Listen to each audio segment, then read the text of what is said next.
So good evening, everyone, and welcome to this webinar organized by Biomerieux and KEMRI. Today, we're going to discuss laboratory diagnosis of COVID-19, and we'd like to focus on updates and insights from KEMRI. In terms of housekeeping rules, as you all know, with webinars, all participants are muted on the microphone. Please share your questions in the Q&A box, and the speakers will address them at the end of the presentations. We'll encourage you to address your questions to specific presenters if you're able to. If you have any technical challenges, for example, you cannot hear or there are issues with the slides, please write in the chat box and we will assist. This webinar is being recorded, and the link together with CPD points, if you're members of KMPDC, or certificates for other participants, will be shared after this. Please allow some time for this to be done via email. And lastly, at the end of this webinar, we'll have a survey, and we encourage you to complete this so that we can get feedback for this session. So briefly, this is the agenda for this evening. My co-moderator is Dr. Rose Bosire, Senior Research Scientist at the Center for Public Health Research. My name is Dr. Kiplanga Sige. I'm the Medical Affairs Manager for Anglophone Africa at Biomerieux. And we shall have two speakers who will talk to us for just under an hour on overview of diagnostic testing, as well as the current testing with the role of KEMRI in focus. That's Dr. Bhavna Chohan and Professor Matilu Mwau. And after that, we shall have a Q&A session and then closing remarks. So I'll hand over to Dr. Bosire at this point to introduce our speakers. Thank you.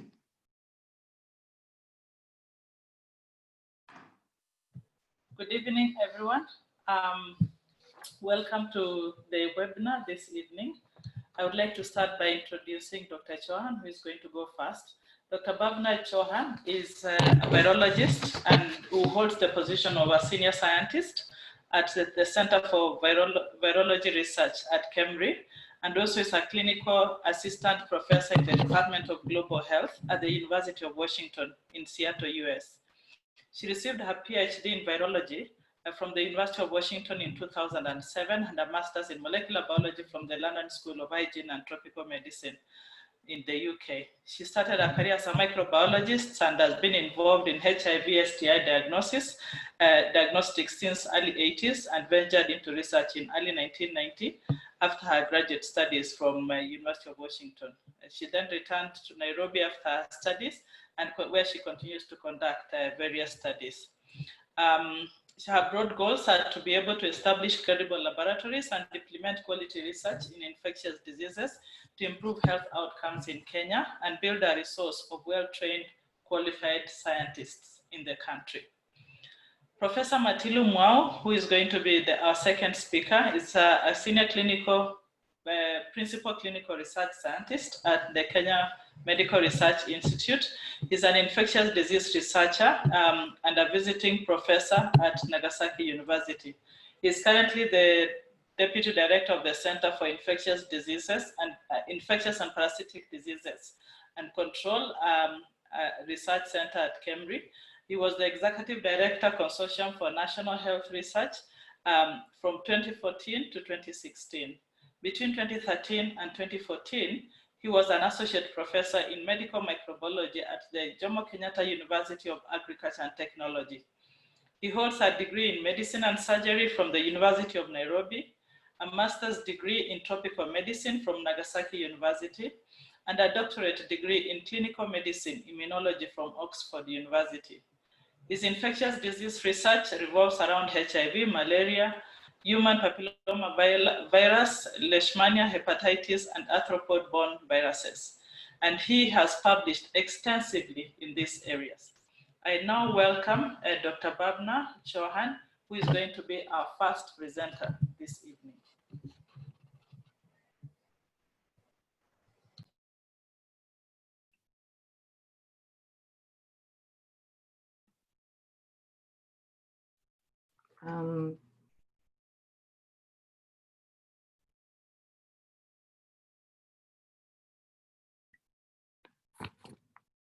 So I hope you can hear me. This is Dr. Bhavna Chohan. and I'll be the first speaker who will talk on this KEMRI seminar. I'll start off by presenting my first slide here. So today I am going to talk and give you a brief overview of diagnostic testing for SARS-CoV-2 virus infection. And this will be the outline of my talk. I'll start by introducing and giving you a brief overview of the coronavirus genome and mention the target genes of the virus used in diagnostics. Provide a quick view on dynamics during a viral infection and immune responses, and what has been observed with the SARS-CoV-2 infection. Give an overview of diagnostic testing of SARS-CoV-2, the type of samples to use, and mention the types of molecular and serology-based assays for SARS-CoV-2 diagnostics. So we know that SARS-CoV-2 virus is a respiratory pathogen of coronavirus genus.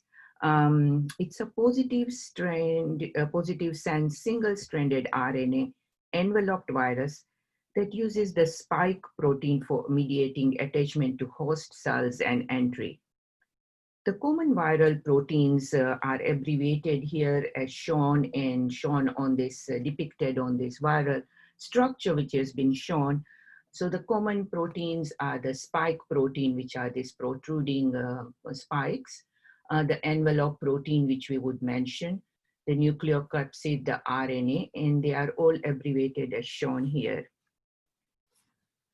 So on this graph shows you the dynamics of which is a common viral infection and how we normally diagnose viral infections after exposure. With onset of symptoms, usually the incubation period is about 2 to 14 days. The patient tends to have viral shedding, and we can use molecular tests to detect this viral RNA. This period of viremia usually peaks around 5 to 7 days after onset of symptoms, and with that, the RNA level tends to decrease. So during the first 7 days after onset of symptoms, we can use viral antigen assays, or we can use molecular tests to detect this viral RNA of the replicating virus. After about 7 days after onset of symptoms, the patient will start to develop antibodies. And the antibody responses, mostly the IgM will be the first ones to appear, and they tend to persist for weeks, if not for months. IgG antibodies would develop later, but they would persist for years, shown here in blue. So we know now the dynamics of common viral infection and what happens to the immune responses. But what do we know about SARS-CoV-2 infectivity and RNA and antibody detection?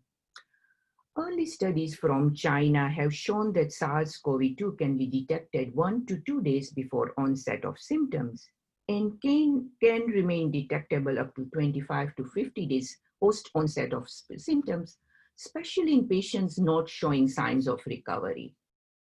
The viral RNA levels peak within the first 5 days of post-onset of symptoms and decrease slowly with rising antibody levels. However, RNA clearance is not always correlated with rising antibody levels, especially in those who are critically ill. Interestingly, for antibodies, preliminary studies suggest that seroconversion to SARS-CoV-2 infection for both IgM and IgG antibodies rise near simultaneously after the first few days of infection and may remain high for weeks. Hence, this leads us to a question. When do we detect SARS-CoV-2 antibodies in COVID-19 infection? And this was a study done in China, and this graph shows you the positivity rates for both IgM and IgG antibodies and total antibodies in 285 sequential serum samples collected from COVID-19 patients. So here on the x-axis shows you the days after onset of symptoms, and these are sequential serum samples. And on y-axis is the positivity rate of the antibodies. In blue is the one which is showing you the rise in antibodies of IgM. In red is the line depicting the one for IgG, and in yellow is for the total antibodies. As you can see, the IgM and IgG antibodies rise near simultaneously, and there is no major difference in positivity rate over time for both the IgG and IgM for detection of total antibodies. So what is the goal of doing this testing for COVID-19? We want to either stop the transmission and prevent the spread. And this is relevant in countries with no cases or with sporadic cases, or countries which are experiencing just cluster of cases in time and within geographic location. Or we do this testing to slow the transmission in countries which are experiencing larger outbreaks or sustained and community transmission, so as to reduce case numbers and end community outbreaks. So to accomplish this goal, we consider testing individuals for infection of SARS-CoV-2 and or the exposure. And it is important to select the right test for the right patient in the right place and at the right time. So for diagnosis and screening of SARS-CoV-2, we commonly use a molecular nucleic acid amplification test, which is a PCR-based test. It can be a manual test, which is an RT-PCR, which is the reverse transcriptase PCR-based assay, whereby all the reagents are single ones manually, and the assay is an in-house assay. Or you can commercially get primer kits and use the in-house reagents to do the PCR assay.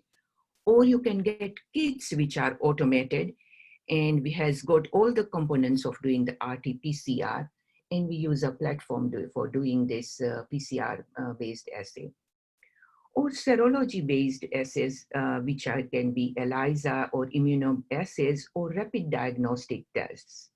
This can be antigen-based or antibody-based, either IgM, IgG, or total antibodies as well.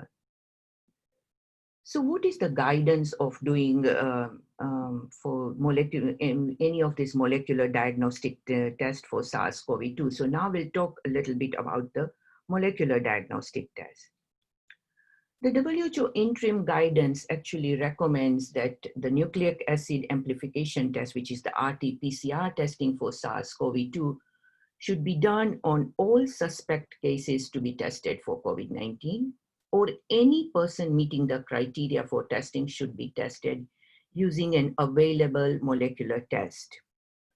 For the type of molecular test, the WHO recommends on different transmission scenarios.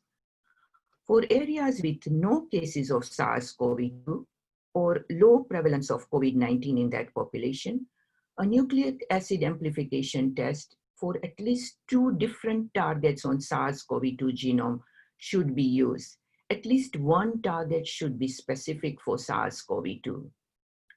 While for areas of high prevalence, a simple algorithm can be used, whereby screening using RT-PCR of a single discriminatory target is considered sufficient. So what kind of sample should we collect for doing this SARS-CoV-2 molecular diagnosis?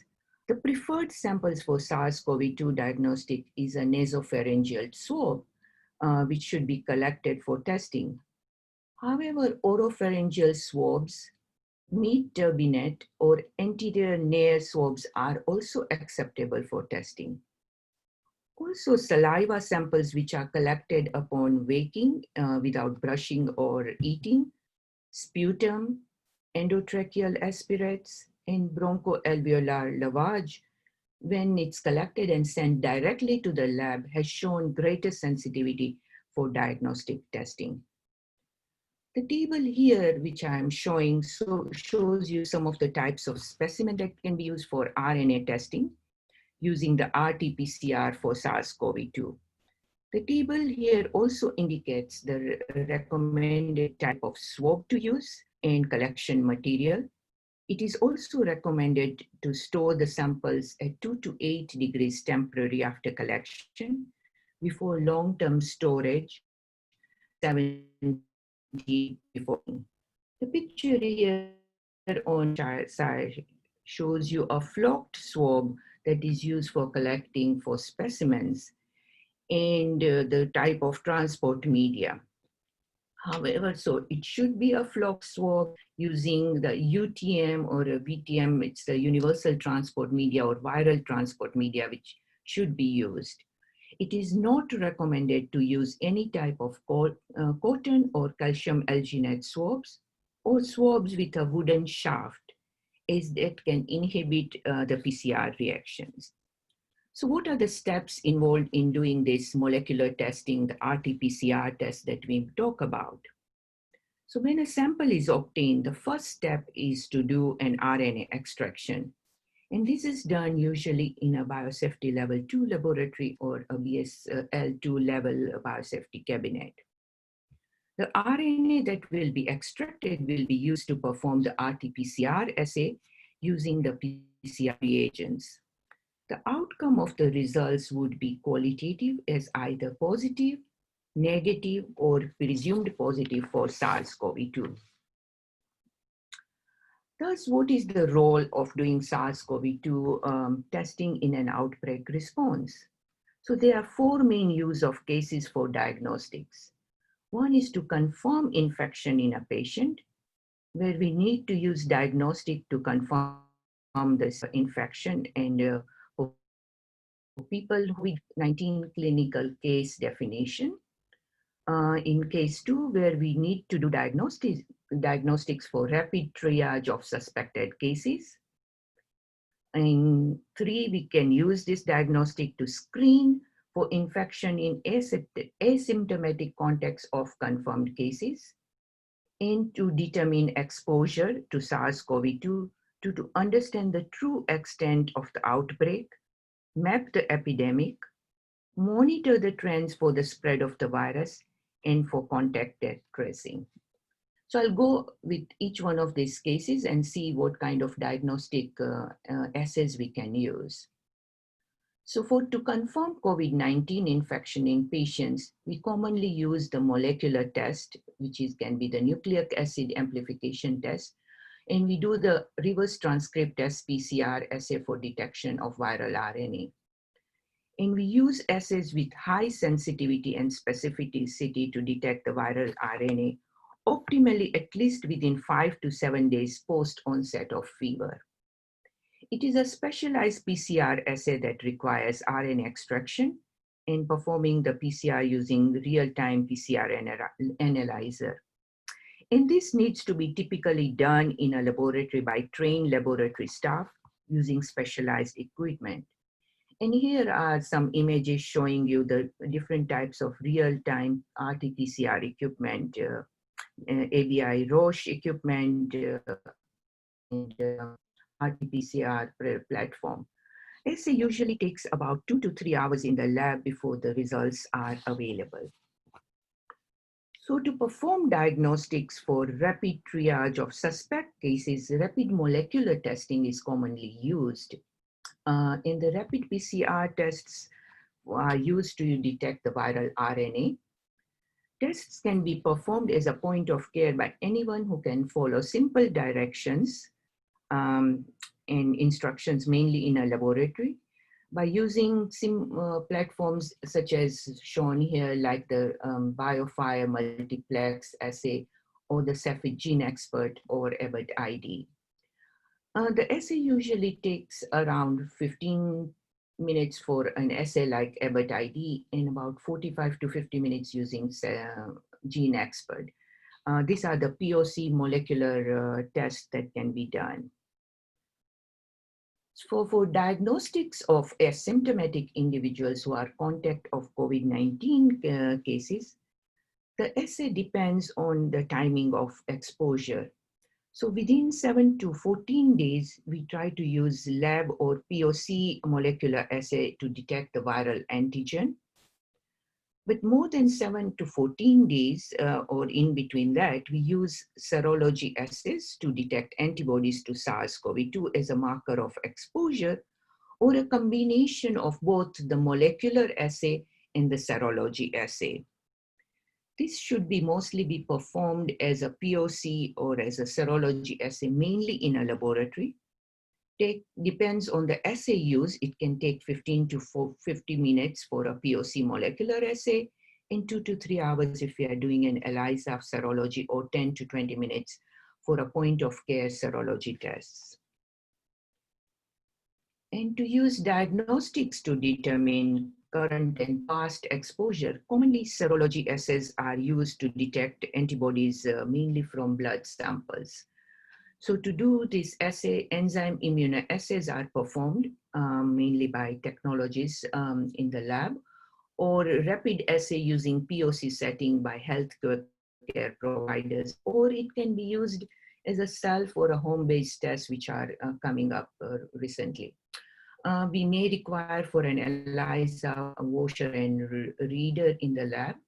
The assay can take about 2 to 3 hours if it's an ELISA assay, or it's about 10 to 20 minutes if a rapid diagnostic POC assay is used.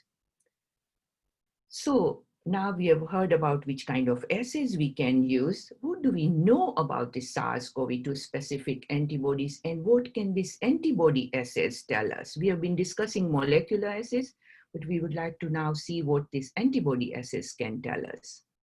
So just to highlight, antibody assay detects the host responses. It takes several days for the assay to become positive or for antibodies to develop. Likely it's more accurate around 10 days post or more post-infection. Antibody tests cannot distinguish between an active and previous infection on their own. And antibody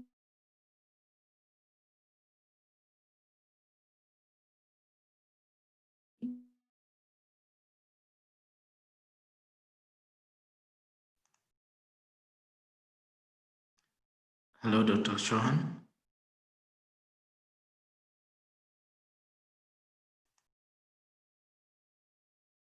It appears we lost Dr. Chohan on audio. We just give minutes to come out. Hello, Dr. Chohan. Yeah, can you hear me?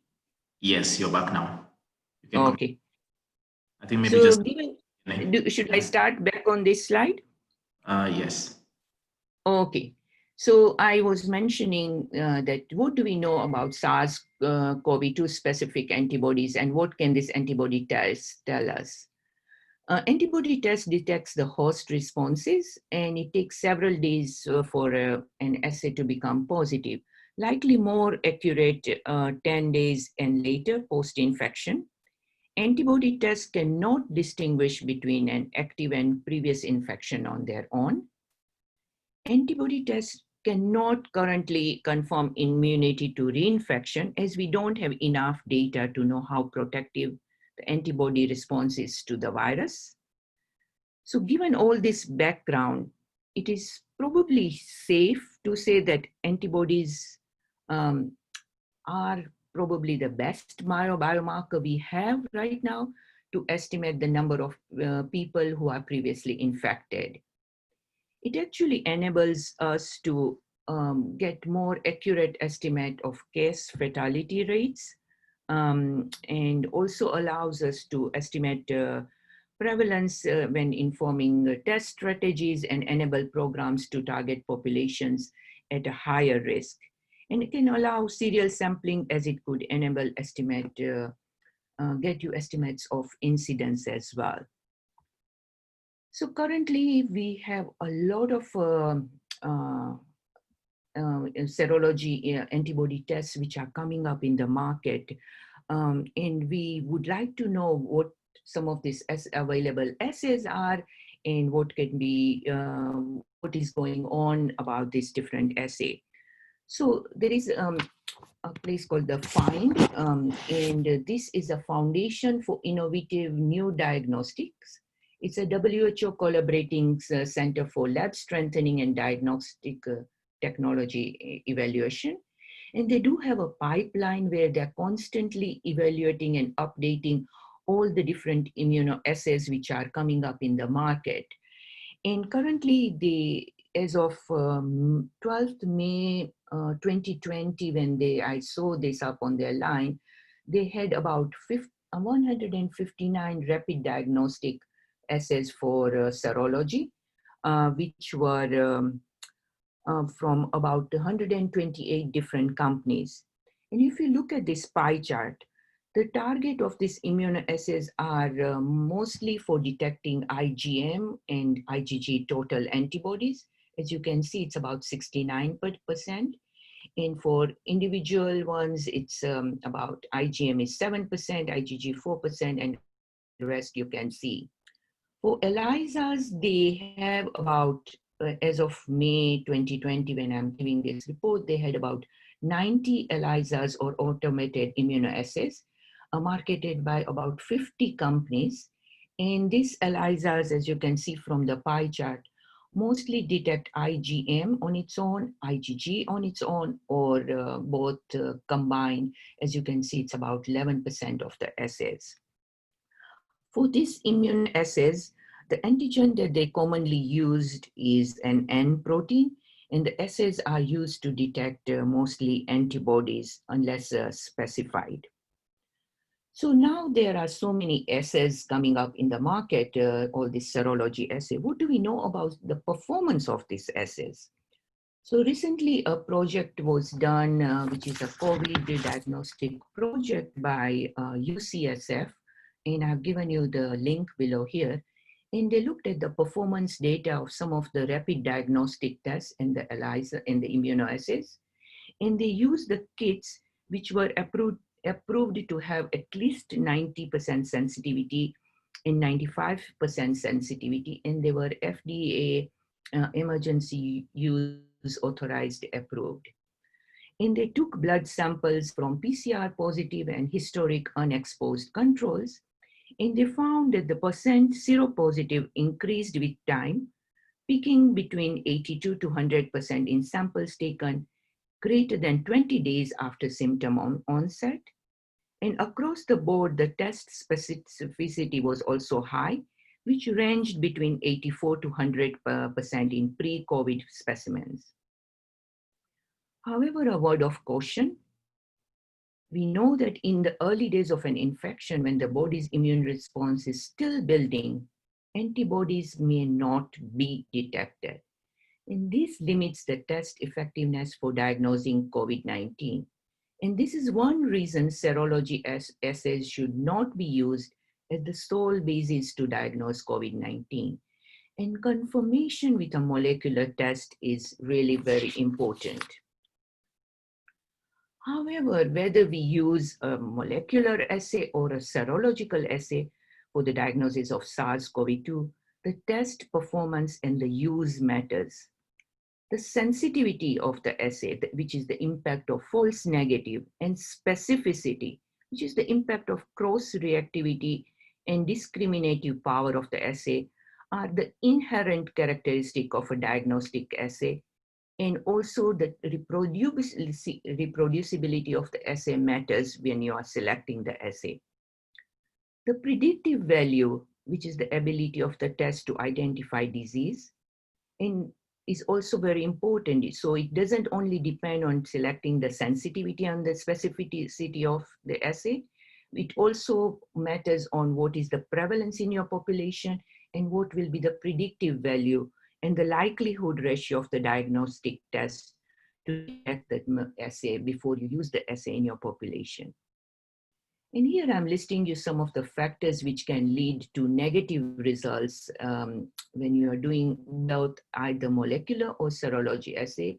It could be even the poor quality of the specimen, whether the sample is collected late or very early in the infection before the antibodies have built up, whether the specimen was handled well and not shipped appropriately, or even technical reasons which can be inherent in the test, like if there's a mutation in the virus and the the PCR probes cannot bind, we cannot get amplification. Also, the positive rate in swab samples varies by sample site where the sample is collected from. So these are some of the things that we have to think about when we are doing requesting for diagnostic tests and looking at the results. And this was my end slide, and I would like to acknowledge where I got almost quite a bit of this information. I've been listening to some of the webinars which are from African Society of Laboratory Medicine, sponsored also by Africa CDC and FIND from WHO. And I've given you the link, and they continuously have webinars. And this is the place where I found FIND, which they do evaluation of kits. I've used some of the slides from NAM and University of Washington webinar series. And finally, I would like to appreciate KEMRI, the KASH seminar series, and Dr. Bosire for organizing this seminar and giving me the opportunity to talk, and Biomerieux in collaboration with Daktari Online. And I guess we will take questions later, and I think I can hand over to the moderator. Thank you. Thank you very much, Dr. Chohan. We will now have Professor Matilu take over the presentation. Thank you very kindly. I would like first to start by asking if you can hear me. Yes, we can hear you. Thank you very much, Prof. My name is Matilu Mwau. I'm a professor of infectious diseases, or at least I was a professor of infectious diseases until around March of this year when coronavirus came. And then I discovered that I did not know anything about infectious diseases. So I feel somewhat challenged, and I promise you that my colleague who has spoken before me has spoken all the science that you needed to hear. Since March, I've been involved in the coronavirus response as a member of the National Task Force in Kenya. And my tasks have included anything from budgeting for laboratory services to actually conducting the services myself, distributing the laboratory resources, quantifying and forecasting, providing the specifications for lab resources and equipment, and everything else you can think of around coronavirus testing. And I've learned important lessons that I think I should share with you.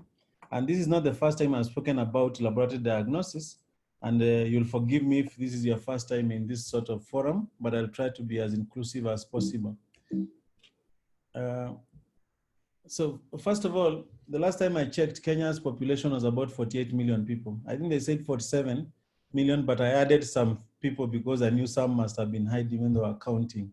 But in any case, all these people came to be at risk of coronavirus exposure from the early this year. We think that perhaps coronavirus was in Kenya before March 13th. There's some evidence to suggest that already. But our first case, from the way we like to see it and the way the media hyped it, was around the middle of March. And since that time, by yesterday, when I checked, there are more than 3,215 people who have got who are coronavirus positive, and 92 of them have died, and there have been more than 1,000 recoveries. Of course, the 92 people who died, in March, when we were speaking and we were modeling, we thought that perhaps there'll be many thousands of people who will be dead by even April or by May. But we have learned important lessons that make us as scientists think very critically about how us as in this part of the world have handled this infection. From a laboratory perspective, we have done more than 100,000 tests using about 130,000 kits that have been provided to us over the period. And you remember from early March, we began to test, or mid-March, and then in April, we were doing we were getting just a few positives. And these days, you see, we get more than 100 positives in a day. And I can promise you that going forward, because now kits are starting to become more widely available, we'll not be doing hundreds. Maybe we'll even hit 1,000 in a day, depending on how many we test. There are actually 26 laboratories that are testing as we speak for coronavirus in the country. And that at 27th laboratory, that is Nyumbani Children's Home, Children of God Relief Institute, is about to come on board. Most of these laboratories are under the control of the public health sector, the Ministry of Health, and some are our partners and friends, for instance, the International Livestock Research Institute. You need to remember that there are also private laboratories that are not listed here, like the Lancet Nairobi Hospital and Aga Khan, that are also testing for coronavirus, and also Nairobi West Hospital and Meridian Hospitals and so on. Those ones are not included here. These are laboratories that are directly involved in the national testing program from a public health perspective. These laboratories are in the most populated parts of Kenya, in the major cities, and many of them have a research background. For instance, the KEMRI labs and the International Livestock Research Institute, the Institute of Primate Research, and so on. But there are two laboratories that were provided very recently, mobile laboratories, one positioned in Namanga in the border with Tanzania, another mobile laboratory provided in Naivasha, and these laboratories have already begun to test for coronavirus.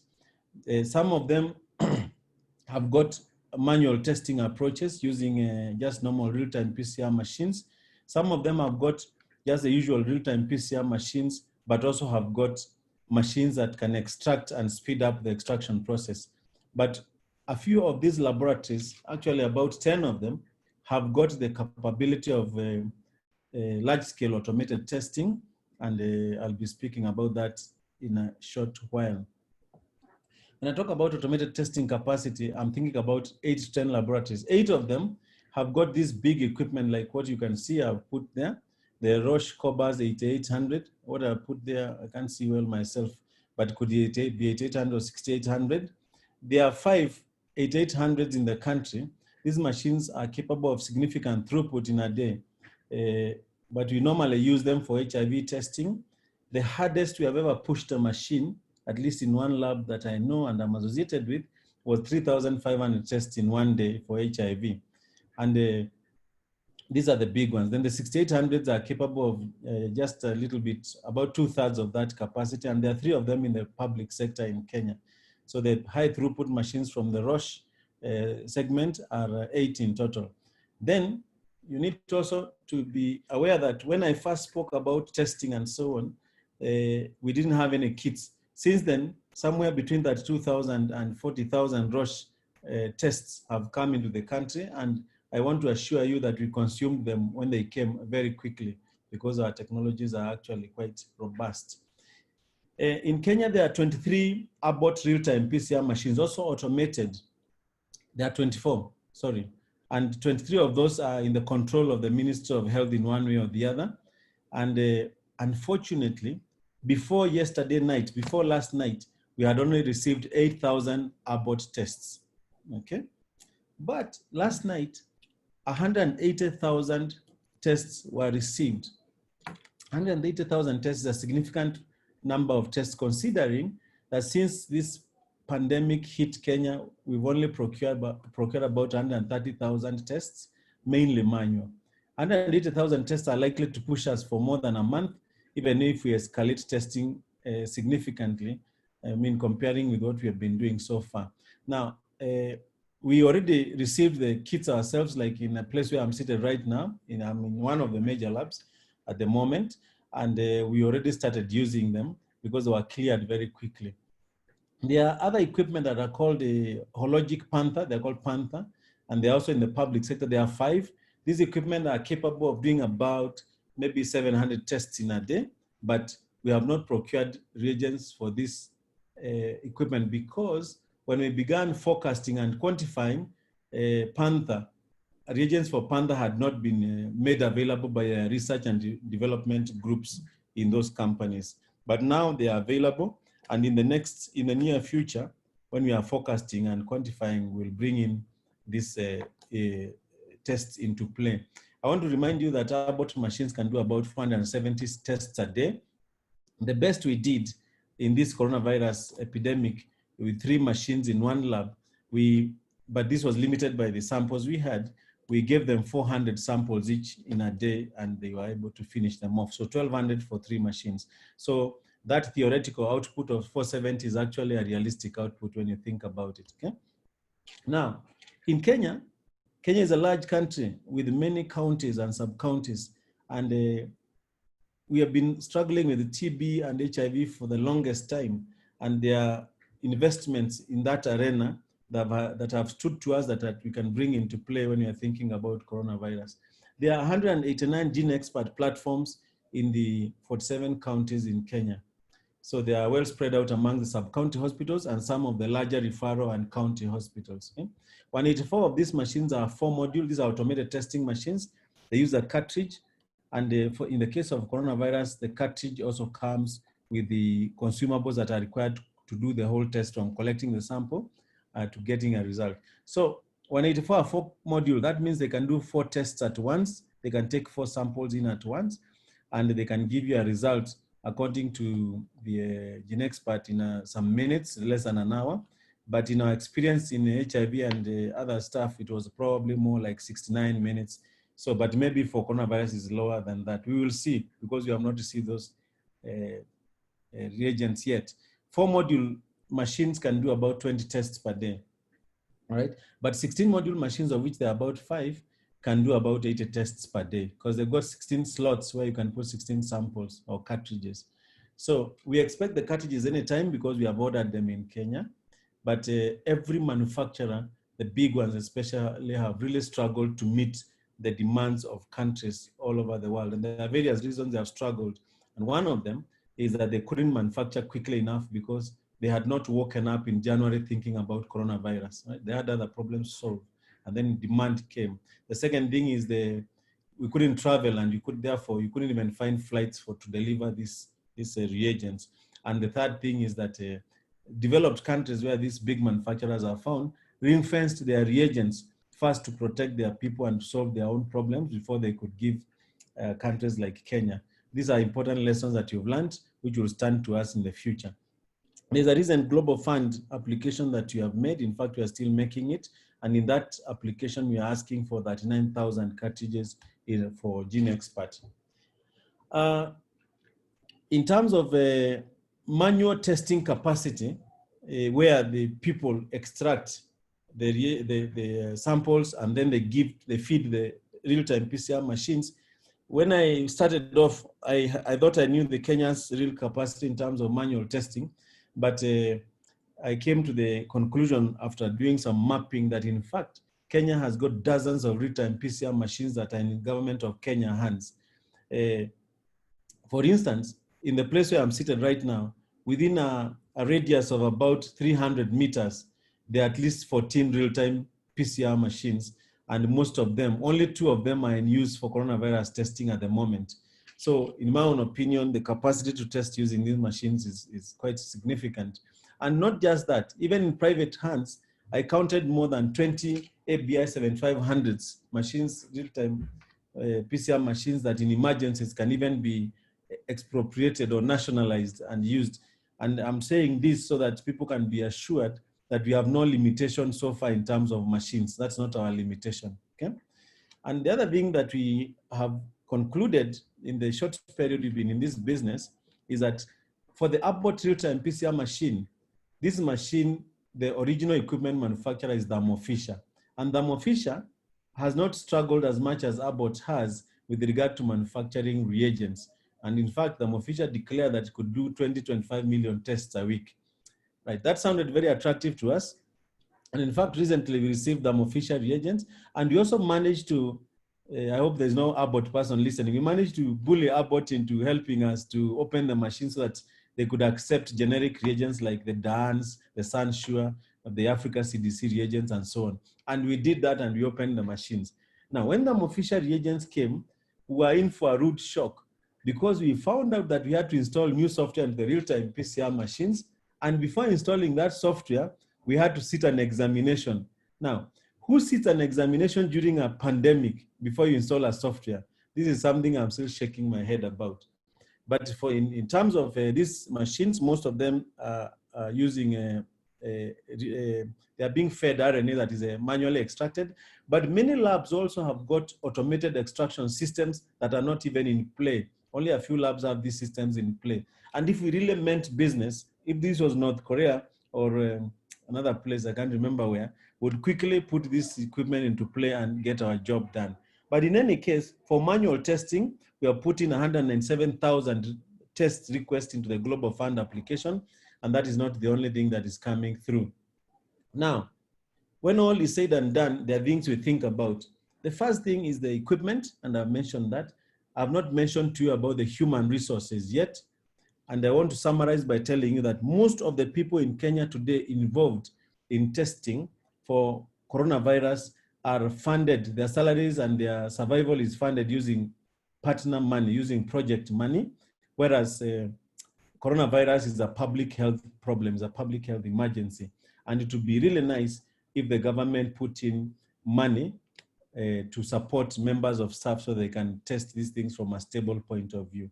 And I can say that without fear of contradiction. And I'm hoping that the budget that I had read recently, yesterday actually, includes hiring laboratory workers for this kind of thing. And we put in this request in the budgeting in the ministry, and I'm sure something is going to be done about it. Maybe we may not get the numbers that we want because nobody ever does that, but you could get some numbers to ameliorate the situation. So human resources are a big deal, not in terms of skills mix, no. People are very, very skilled in molecular biology, but in terms of the numbers and in terms of the support that we get. The third issue is the issue of managing information.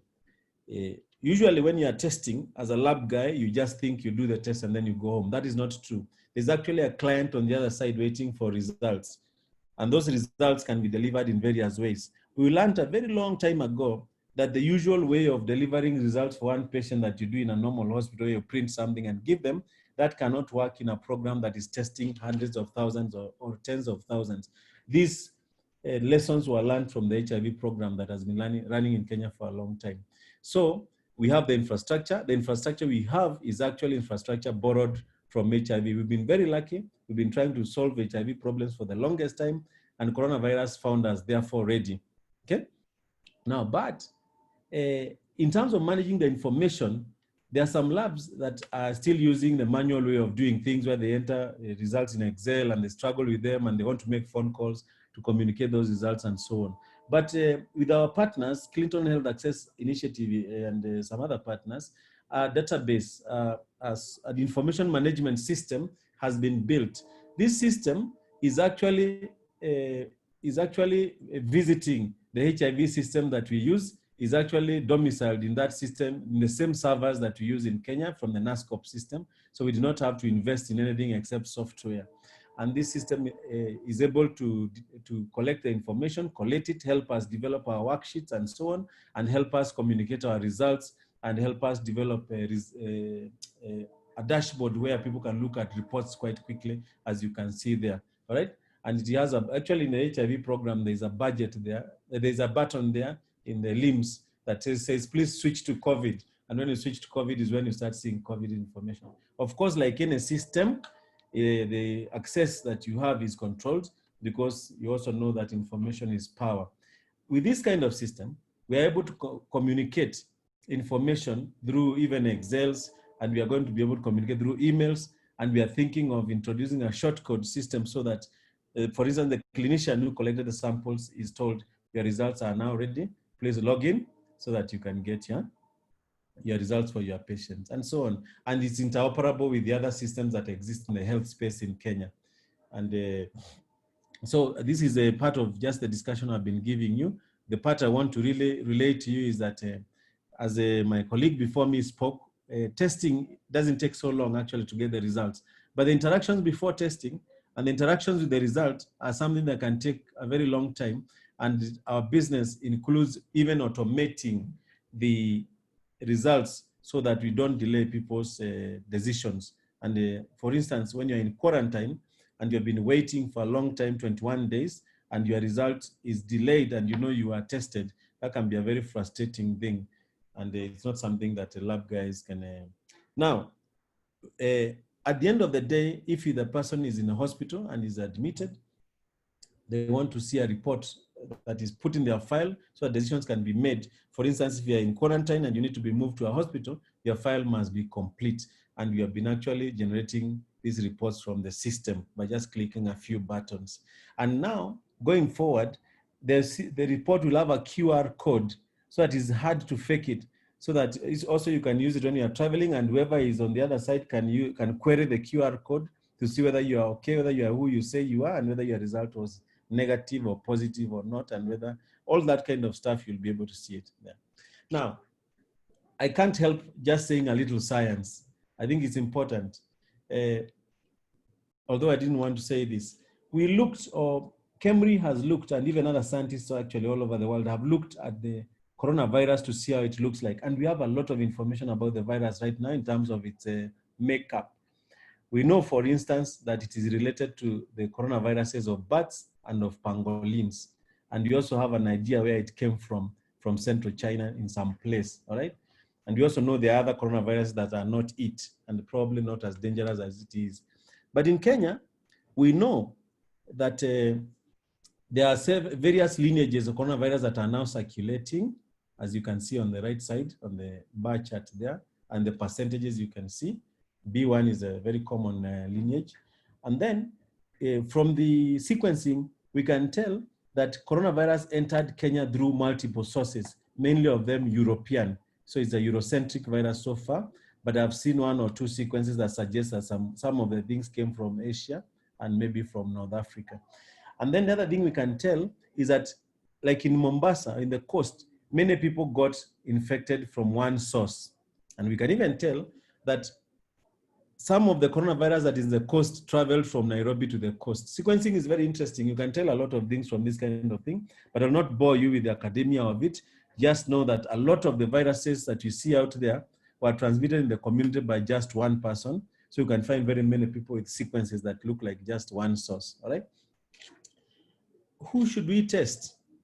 These are important things that I've learned in this business. You know, the way we did it is that we began by chasing people up and down saying, oh, you know, you are in contact with somebody who had coronavirus. Now we want you, come here. We have to isolate you and we have to test you. And then we will see if you're okay. If you're not okay, we will know how to deal with you. And what we ended up doing for the most part is that we picked up people who were perfectly healthy. We put them in isolation and they remained perfectly healthy, most of them. And then we released them at the end of the story and they were perfectly healthy. And then we gave them a bill and now they were not healthy anymore. And then they went home and they made a lot of noise. And even when they were incarcerated, they were even dancing there and infecting one another for those of them who were infected. And maybe that approach had therefore those challenges. And then other people we decided to test were like restaurant and hotel workers. And we tested them. And in fact, in the lab, we have large data on these sorts of people. And we found that most of them did not have coronavirus. It was probably a waste of public resources. But we know that we tested people where it made sense. For instance, patients, for instance, truck drivers. You saw very well that when we tested truck drivers, the yield was very high. So we learned important lessons. That is a group that must be included in any kind of strategy. And we know patients, people who come with symptoms, the yield was quite high.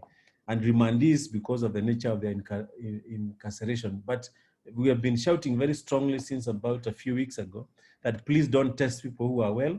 A PCR test is very expensive and it's not something you want to use on people who are well. You have to rethink the strategy. But we do know going forward that if we pursue that contact and trace, eventually we'll contact everybody and trace everybody and test everybody. And maybe that won't make sense. More likely, we probably need to wait in a hospital. And then when the people turn up coughing or sniffling, and then we can test them and we know what numbers those might be. We know what those numbers might be because of the modeling that is being done by various groups in Kenya, and especially Anzala's group at the University of Nairobi. He and his group suggest that 68% of everybody will have been exposed by January 2021. And because you know how coronavirus behaves, maybe 15% of those people will be unwell, and therefore they'll be looking for a test, okay? We know the population of Kenya is 48 million. I know I sneaked in a few hundred thousands there. Let's call it 48 million. That means up to 5 million people require tests, maybe at least 2 per person. So maybe at least 10 million tests. So we can focus and say 10 million tests. If we look at our technology right now, maybe we can absorb a quarter of that That's around 2.6 million tests we can do by doing a quarter of the machine capacity. And then the remaining tests, because 2.6 million PCR tests cost a significant amount of money, more than 3 billion shillings, if I checked correctly. So it's not a place where you spend all your money, no. We have to identify other ways of approaching this. For instance, we could look at pool testing, the way they did in Wuhan, where they said, oh, in fact, now we don't want to do nasopharyngeal swabs. We want you to spit in this container. Then you are a family, they take all your containers, they take a little bit from each, and they put in one other container, and they test that one. If you are positive, they come back and say, who amongst you is positive? If you are negative and you are 10, they say, all of you 10 people are negative. So it's like doing 1 in 10 or 1 in 5 or 1 in 2. That can reduce a lot of the requirements around PCR. But the thing that can really help us is if we identify a point of care that can be used everywhere, where you don't have to move samples, or we identify rapid diagnostic tests, or we identify those sorts of technologies like ELISA that can be used en masse without costing the same amount of money. What is the role of KEMRI in this kind of thing? If I start from my last sentence that I spoke in the last slide, I can say it's our business to identify the tests that may work, and the tests that may help us save on money and save on time, and the tests that may help us test millions of people. But at this moment, we're involved in service delivery. KEMRI has actually done about 60% of all the tests that you've had being mentioned. And because automated testing reagents have come in a very short period of time, it is conceivable, and I can say without fear of contradiction, that KEMRI could easily be doing 80% of the tests, because in this place we mean business. But we are researchers, we are not just service delivery people. And there are various research areas that we need to look at, thematic research. For instance, why is it that we are not falling dead in the streets the way we saw some places people falling dead? Why are we not falling so sick and so on? But we are still dying, a few of us. But what is with those people? Why is it that the other people are not so sick? Why is it that most of the people in isolation are not even coughing or doing anything like that? But KEMRI doesn't just stop there. KEMRI is a place where we have the capability to make reagents and tests to develop them. And we must, because we should never be caught by surprise again. We now know that we are not in the front line. We don't have the muscle, we don't have the wherewithal to muscle our way into the front of the queue when we are competing for reagents and tests. We must make our own tests and reagents. If we don't do that, the next time something bad like coronavirus comes, it will find us seated right here, and this time it will not be merciful, killing just a few people. This time it will finish us all off, and we'll leave maybe 75,000 strong people.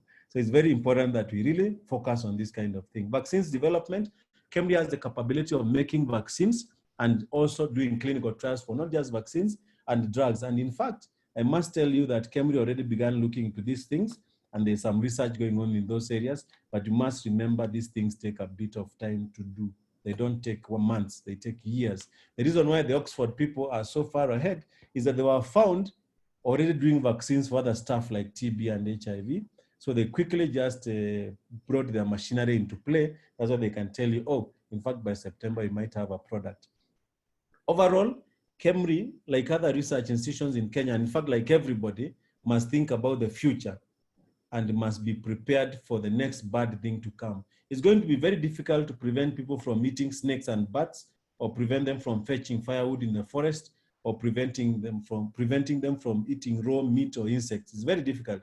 These things are very dangerous. They carry very dangerous viruses, and one of those viruses will catch up with us. And when it comes, we better be prepared.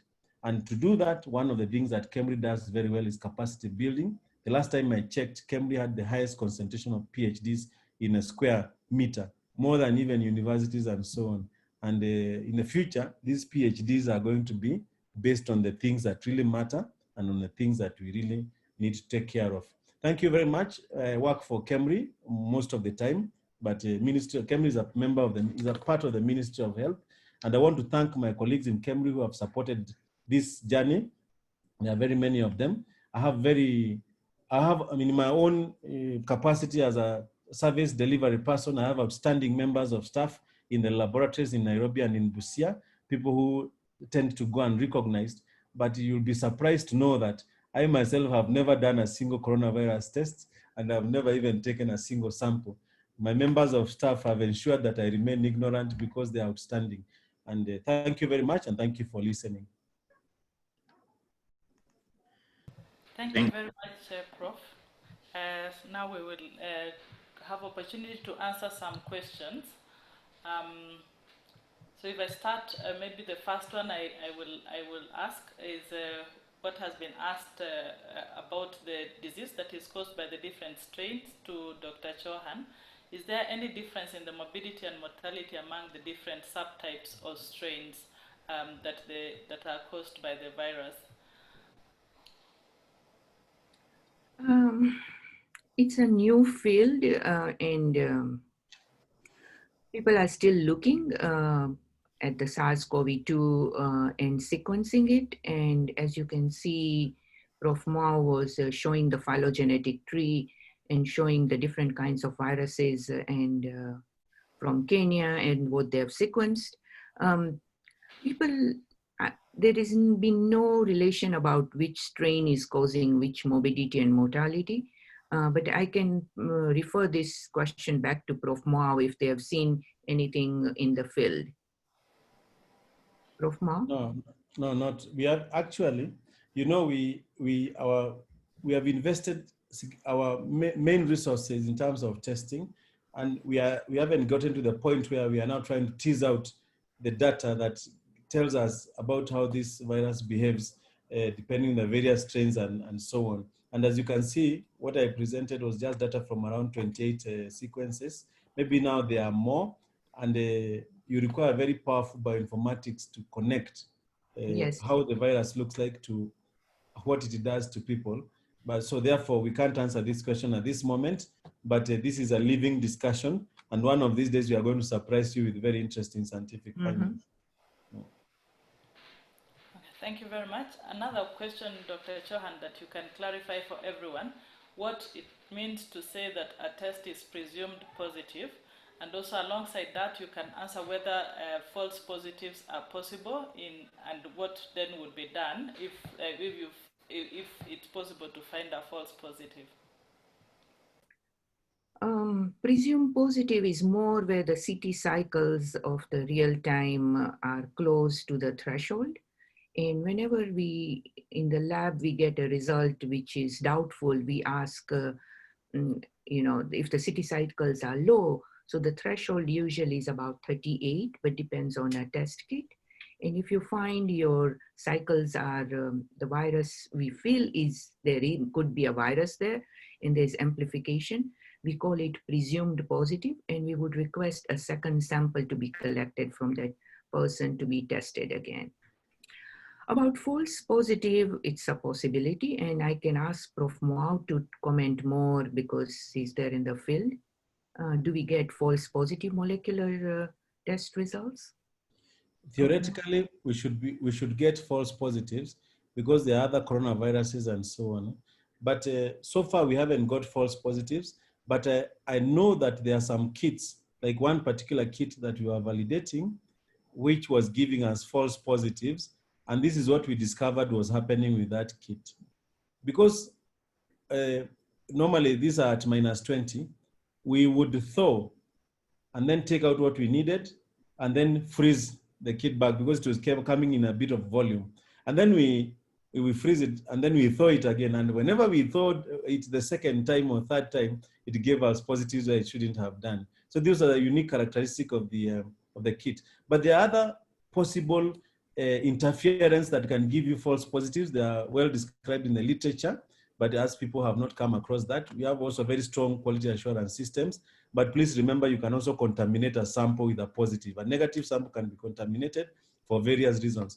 What we know you are more likely to get is false negatives, all the way from taking the sample badly. If you don't take the sample properly, you're going to tell the person they don't have virus, and they had, or you carry the sample badly. And that's a problem. Like you don't keep it cold or you keep it for long. That's a problem. False positives, you haven't struggled with them, but you know where they can come from. Dr. Bosira? I think you're on mute, Dr. Bosira.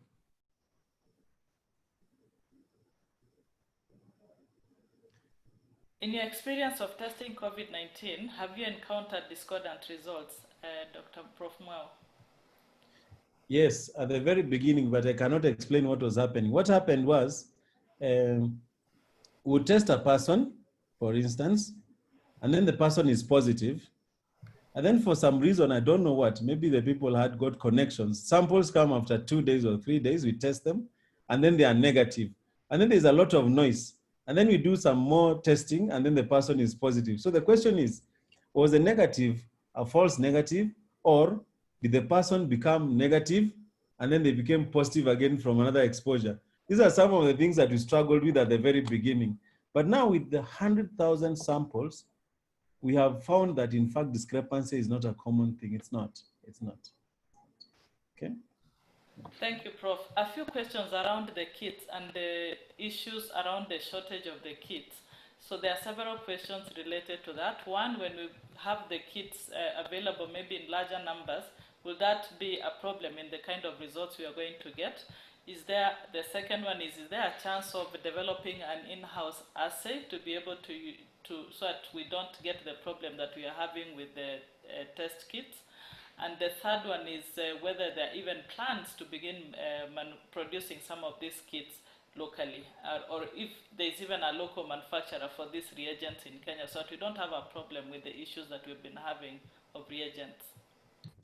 Maybe I should answer that one because that's where I am at. When we have very many kits, we are able to solve certain problems. Some of them are the backlog of samples that, for instance, last week we had a backlog of 8,000 tests undone with people rioting in the Malaba at the border and also at KMTC and Cooperative University, because we owe them a duty of care. We must give them results so that they can go home and do their own thing. And here we are keeping samples for a week. And I want to assure you, when the manual kits came first, just 30,000 tests, from the 7,000 or 8,000 backlog that we had at the beginning of the week, when I checked today, it was about 2,000. So I'm quite confident to say that that's one of the things. So number two, having large numbers of kits enables us to scale up our testing so that if we want to identify people, we can identify them fairly quickly and intervene from a public health perspective. But remember, the real need for testing is not a few people, it's tens of thousands of people. So no number of kits at this moment can be called a large number of kits. That's not true. Even if we say like last night, 180,000 tests came, if we decided to do 10,000 tests a day, that will just be half a month and this is finished, done and dusted. So therefore, the second part of this question asks, is there plans to make our own solutions locally in terms of reagents? First of all, you can have a plan in the head. So everybody has a plan in the head. But the Kenya Medical Research Institute does not only have plans in the head, it's already assembling the resources required to do this kind of thing. And there has been some progress. And I'm visualizing a time in the near future when KEMRI will put together a bespoke team, the way you have a Manhattan project, and say, we are going for this thing single-mindedly. We are going to throw in all our resources and all our wherewithal, and we are going to get some of these reagents going, because these sorts of surprises have proven very nasty and we don't need them in the future. Thank you. Thank you very much. This question goes to you, Dr. Chohan. Considering that some of the tested positive COVID, some of the positive COVID could not be, those tested and were found to be positive could not be traced, do you think serology-based tests are going to be more useful going forward to establish the level of disease spread? Very interesting question. We don't know, it's still being debated. Yesterday on CNN, people were talking, should we be using antibody tests to look for people who have disappeared and to see if they had past infection. Antibody tests are there, whether it's going to tell us people had past infection, are they infectious now, who did they come in contact? It's a lot of debate whether we should be using that, but it could be good for knowing whether there's a community spread, but rather than trying to trace a person and see and see if they were positive or not. They could have had the infection, they could have cleared it, whether they had a mild infection or whether they had a serious infection. It's all a debate out there. And so it still stays. Prof. Mwau, anything you think you can add? I think you've more or less sorted it out. Yeah. A quick question to you, Prof. Is there people wondering about the possibility that different labs are going to find different results? Do you have any comment about the likelihood of having different results from different labs, as we know from the labs that are currently conducting testing in Kenya? Yes, you could. This is a true story, actually. You can find a lab that has a result that conflicts with the result from another lab. And usually this is very problematic and also very damaging from the public confidence perspective.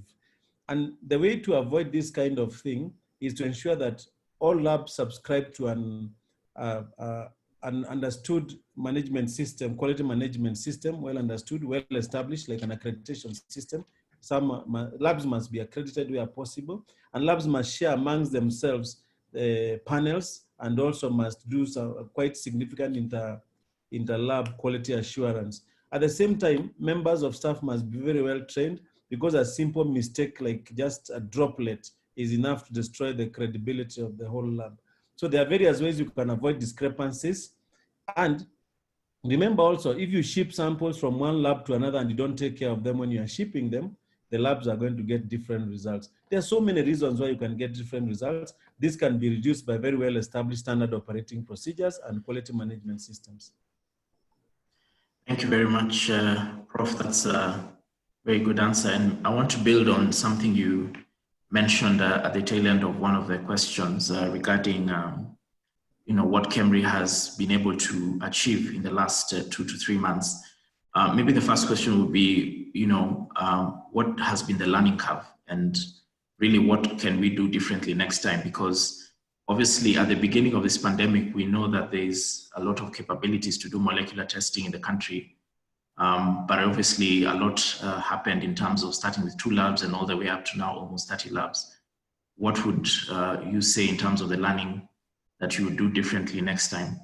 And the second question would be, a lot of this research that you mentioned KEMRI is doing, and this can also go to Dr. Chohan, the research on testing, on vaccines, a lot of this information we are getting from the media. Is it possible that this can be uploaded in places that can be a bit more, there's nothing wrong with the media, but sometimes with scientific information, we want it as authentic as possible. And indeed, somebody did ask, does KEMRI have a database that is available for research purposes? Thank you. Ooh, that's very serious, okay? So let me start with the learning curve. The first thing that comes to mind is that when coronavirus came, the needs in terms of approaching it had to do with stuff like epidemiology, modeling, forecasting, research, and testing, things like those, okay?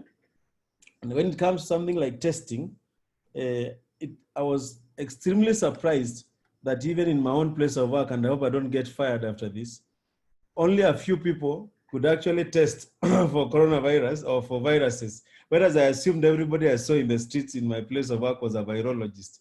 Because we eat viruses, we drink viruses, we do viruses every day, I assumed everybody was a virologist until we said, people, let's sit and sort out this problem. And I discovered how few people actually could be involved directly in this kind of thing.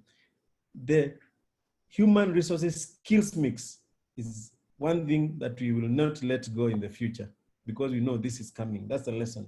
The second thing was, it's only now that I'm learning how well-resourced KEMRI is. I've always shouted in the streets how well-resourced KEMRI is, but I've learned that I didn't know anything. In fact, I was just talking off the head like so. In terms of real-time PCR machines, we did not even have a common point where we said, we know where the core equipment are. We didn't have an inventory which you could look at and say, let's bring this into play, and so on and so forth. We ended up making phone calls. In fact, if you check the country right now, we were talking the other day in the ministry about buying new machines for testing because maybe the machines are not enough. that is false. If you look at institutions, not even KEMRI, other institutions, I would mention them, the amount of infrastructure that has been put in there, I've learned a lot from this kind of thing. And then the other thing I learned is that this coronavirus thing, in terms of managing the coronavirus thing, it is not just testing. In fact, testing alone requires management. Bringing the pieces together and connecting the dots requires skills that are not pipette related. They're not pipette related skills completely. Because I sit in a room and then I would be with people who have PhDs and many with 5 degrees and so on, and you'll be almost, saying, so this meeting is totally useless because we are not getting anywhere and everybody here is so learned. There is something else that you need. The management of the whole thing that must be built into the way we see things. And even there is one of the reasons why we don't influence policy as scientists is because we don't see that bigger picture. That bigger picture being, for me, is something that is so important. And then in terms of a repository for science, no, KEMRI doesn't have that, but KEMRI is part of a consortium that is managed at the Ministry of Health that has been trying for the longest time to put together a repository that has all the science information, the publications, the gray literature, the everything inside there, that you can press a few buttons and find what you're looking for, even with regard to coronaviruses, even with regard to work that has not been published. That said, I must admit that in my life a few years ago, like maybe, 4 years ago, I was working in the private sector where I was running a large organization. And one of our jobs was to spend money on such a repository. And the Ministry of Health was leading this process, and as people were the money people trying to make it happen. And so far, there's been a bit of movement, but you must remember also, and I must say this without fear of contradiction, there are very many interested people in this kind of thing, some for the good and some not so good. Because when you have information, you have power. And not everybody wants you to have power. Thank you. Thank you. Dr. Sige, I would like to concur with Prof. Mwau that it's very important we do have a repository. And something which I saw here at University of Washington, I mean, first of all, I want to say what Prof. Mwau was saying, everybody, whether it was in the first world country or it was in Africa, we were all caught off guard by this coronavirus pandemic. It has really made us look much more deeper into what resources we have, the repository we have, what kind of expertise we have. It has really made us to think quite a bit. Interestingly, what I wanted to say is regarding literature, we found that even University of Washington, they set up a literature resource.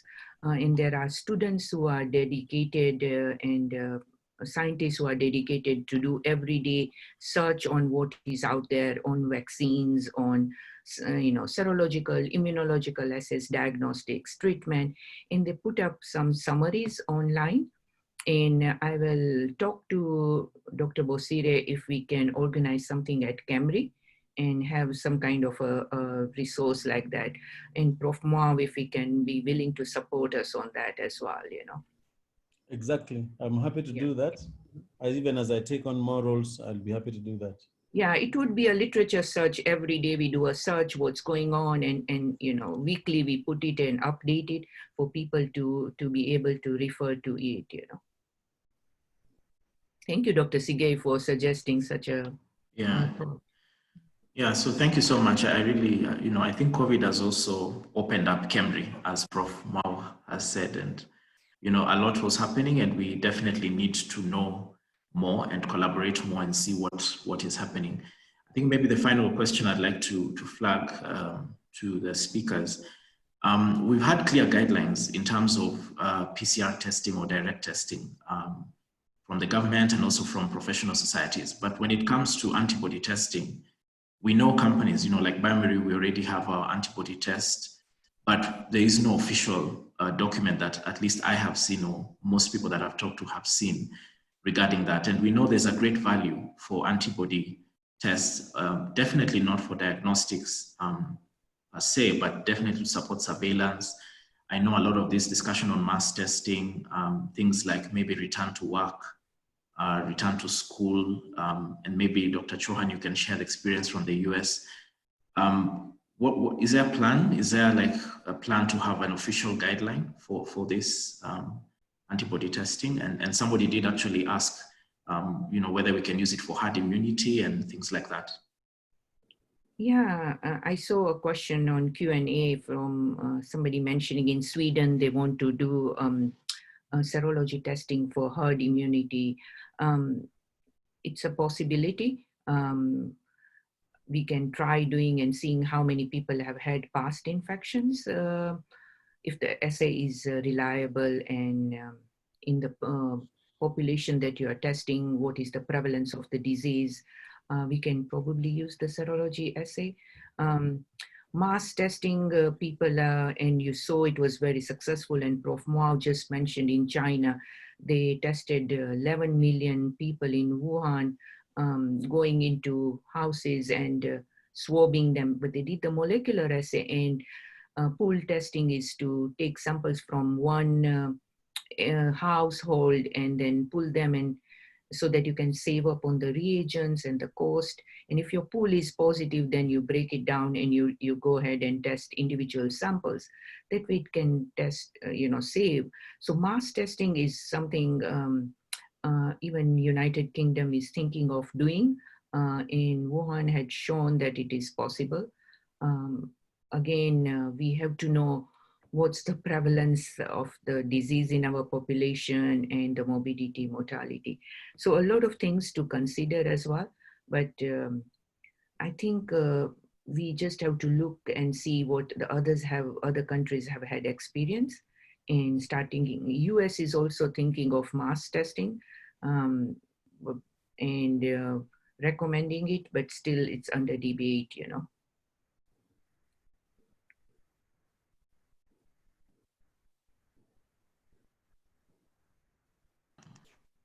Thank you. Prof. Mwau, maybe you want to add regarding the plans for the government, or anything that you're aware of?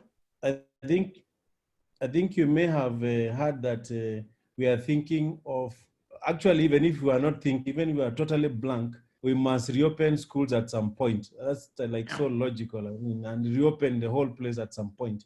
And the question is, what level of a risk people will pose to others when they are brought close to each other, and how we can mitigate that risk. And it's obvious to me that some kind of testing will need to be available. And if we could just find in our validation experiments one particular test kit, rapid test kit that even gives you 90% or 95% accuracy. Sensitivity. And my own thinking right now is that we are very close to finding that kind of test kit, because I've gone through more than 20 of them, and I started off very badly with accuracies that were less than 30%, and I'm now in my 80s and 70s. So I'm starting to get somewhat impressed. We are not there yet, but I'm thinking the more we grow, the more we develop more and more accurate tests, and I'll find that one. The day I'll find that one, then everybody will be rounded up and tested, and then they'll be thrown back into schools and so on. Okay, thank you. Thank you very much for that. I think we are just remaining with about 5 minutes. I know we've had so many questions, and we really appreciate the questions. We've tried to answer some of them in the Q&A tab, so you can have a look at that. The remaining questions that we may not have answered, we will, we do get a feed of all the questions, and we'll be trying to answer perhaps through email. We'll discuss with the panelists. Please note that we focused our Q&A on the topic of the day, which is diagnostics. I know there's a lot that we are very interested. I mean, COVID-19 is quite unprecedented, and there's a lot of questions. But today we really wanted to focus on diagnostics.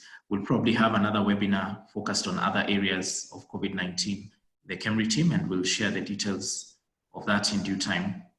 I think at this time, I'd like to invite my co-moderator, Dr. Bosire, as closing remarks to give maybe an overview of KEMRI as we conclude this session. Dr. Bosire, you can proceed. Thank you very much, everyone. And yes, as Dr. Sige has said, there are more webinars coming up, so watch out for them. Some of your questions will probably be answered during those webinars. So I just want to very briefly talk about KEMRI, which has hosted this webinar, which has organized this webinar. Very briefly, I would like, yes, thank you. So that's just a slide which, for those of you who are not aware about KEMRI or don't know about KEMRI, that we focus on research, and our mission is to improve human health and quality of life through research, capacity building, innovation, and service delivery. And so now to move on to just some of the areas that we're involved in, we organize our research across 6 different research programs that conduct a wide range of research projects. And as you can see, I saw somebody interested in looking at natural products. I think that topic is going to be coming up in one of the seminars, and that's one of the webinars, and that's one of the topics that, one of the areas that we do a lot of focus on. So stay tuned, more about that will be coming up. We also participate a lot in capacity building and in training, including having a graduate school of research that contributes to resource capacity development for research through PhD and MSc programs, which some of you may be aware about. We have several training programs, especially including one for disease control in East and Southern Africa that focuses on blood safety and control of parasitic diseases. We also are a regional training center through the Pan-African Thoracic Society, and also we do capacity building at the county level through the County Health Research System Strengthening and Support that is supported by the World Bank and the WHO. And then we do a lot of skills transfer through internships and industry attachments. So for those of you who are in college, feel free to apply to participate either as an intern or through industry attachments. We also have participate in innovation and service provision. We have designed or come up with several innovative products. Some of you may be aware about KEMRI, which is commonly being used at the moment as a sanitizer, and the other products also that are very useful, that are very high quality, which have been benchmarked against what is available in the market and found to be, in many cases, much higher quality than what is available in many of the stores. We also offer several services as listed, including DNA testing, ethical review of protocols, conference facilities, and so on, that you can get in touch with us in case you're interested or need any of those services. Just to mention very briefly, there are many, of course, you know a lot about KEMRI, and received a lot of international recognition and a lot of initiatives going on, including regional laboratory capacity building, being at an international training center to support neglected tropical diseases, also being a collaborating center for various diseases, including HIV, tropical diseases, research, polio immunization, viral hemorrhagic fevers, and so on. And also it's the U.S. National Center for Research Council recognized training institute for postdoc and senior research awards. And also just to note that it's the Africa Regional Headquarters for Drugs for Neglected Diseases Initiative.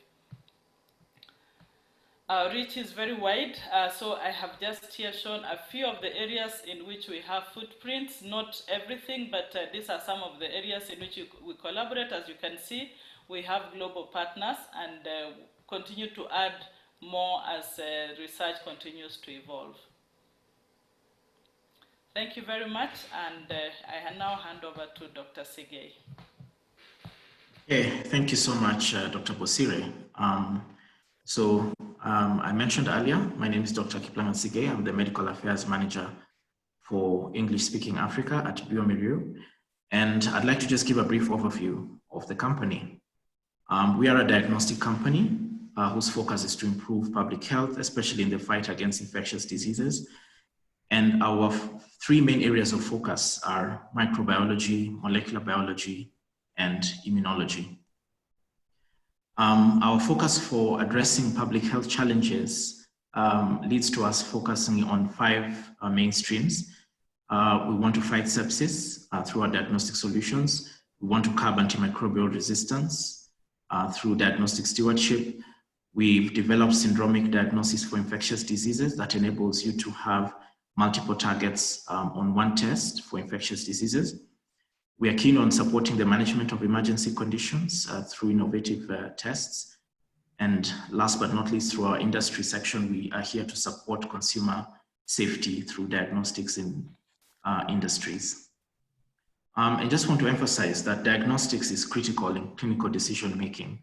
We know this very well, especially those of us in the clinical setting. Along the entire patient journey, from incubation to the period where the patient is symptomatic to the time when you're having treatment, diagnostics cannot be neglected. In fact, it is estimated that about 70% of clinical decisions depend on diagnostics and the interpretation of those tests. In terms of COVID-19 testing, just like Prof. Mwau mentioned earlier, it was a mad dash for the company as well to develop tests. Over the last 3-4 months, we've managed to come up with the test for COVID through the fastest pace of R&D that you've ever seen. I think this is what COVID has done. It accelerated the pace of R&D. So in terms of molecular, we do have the syndromic automated platform, which is the BioFire. We also have the Argene, which is an extraction platform for semi-automated and manual. And just to mention that one of the KEMRI sites, KEMRI Kilifi, did have this test used last month. In terms of serology antibody tests, we do have this on the Biodus platform. And we are hoping that it can play a role, particularly as Prof. Mwau said, when we finally open up, because we do have to open up at some point. And with that, I end my presentation. There is our website for more details and more information. And on behalf of the panelists, I'd like to thank everyone for joining this webinar this evening. We really appreciate your time. We appreciate your questions. As mentioned earlier, we will send all the material via email, as well as CPD points to those who are registered with KMPDC. Obviously, we want to appreciate the Biomerieux, KEMRI, and Daktari Online for making this possible. And for any further queries, we've shared there the email addresses of the 2 speakers and the 2 moderators. So you can feel free to reach out to them individually on email for any further discussions. And just the last comment would be, please remember to complete the survey at the end of the webinar. And once again, thank you very much. And we look forward to seeing you in another forum very soon. With that, thank you and good night.